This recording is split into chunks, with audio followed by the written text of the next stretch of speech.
Practically and structurally speaking, there are very many differences between communism and capitalism, or the free market and the socialistic system.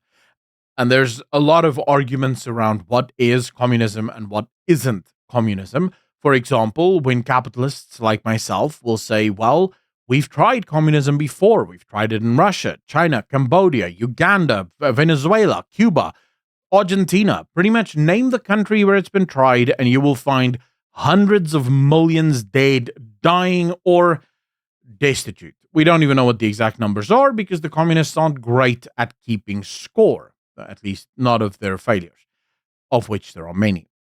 And then the adherents and proponents of communism will immediately shoot back and say, well, that wasn't real communism. That was socialism. And we want communism. Now, they're technically not wrong. Communism is the control of the means of production by the worker, the people. There are no capitalists, there are no property owners, and there are no bosses or even government for many communists. Socialism, of course, is the step that leads to that. But that's the problem. And this is where we get to the fundamental core difference between communism and capitalism. Remove the structural because that doesn't matter. Remove the debates about definitions because, again, that doesn't matter. Fundamentally, at its core, the difference between capitalism and communism boils down to one word: greed. And more specifically, the origin of greed.